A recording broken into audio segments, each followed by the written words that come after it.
আমাদের প্রিয় নবী সাল্লাল্লাহু আলাইহি ওয়াসাল্লাম আমরা প্রত্যেকেই জানি তিনি মক্কায় 40 বছর বয়সে ইসলামের দাওয়াত শুরু করছেন, ঠিক কি না বলেন? কত বছর বয়সে? ওয়া আনজির আশিরাতাকাল আকরাবিন। কোরআনে আল্লাহ বলেন, নবী গোটা পৃথিবীতে আপনি দ্বীন প্রচার করবেন, সেটা ঠিক আছে, কিন্তু আপনার ঘনিষ্ঠ স্বজন, স্ত্রী, সন্তান, মা বাপ, চাচা, মামা, ফুফা, এই মানুষগুলো যারা একান্ত আপনজন, অবশ্যই তাদেরকে কবরের ভয়, আখিরাতের ভয়, পরকালের ভয় দেখান। কোরআনের আয়াত, নবীকে আল্লাহ বলছে।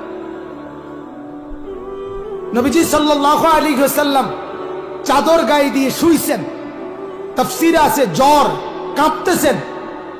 এই অবস্থায় আল্লাহ তাআলা বলছেন, বন্ধু ঘুমাইলে হবে না, শুইলে হবে না। আমার কোটি কোটি বান্দা এখনো আল্লাহ চিনে না, কবরের ভয়, আখিরাতের ভয় জানে নাই।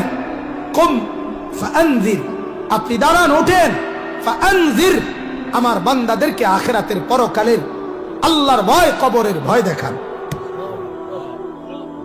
আপনার জিম্মাদারি বাপ। দাওয়াত ও তাবলীগের সাথীরা সারা পৃথিবী ঘুরে ঘুরে এটাই বুঝাইতে চায়।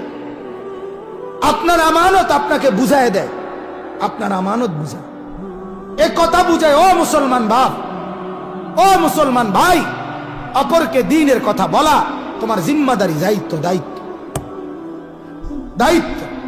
এটা বুঝাইতে চায় ঘুরে ঘুরে, কবি ইধার কবি উধার, কবি জমি पर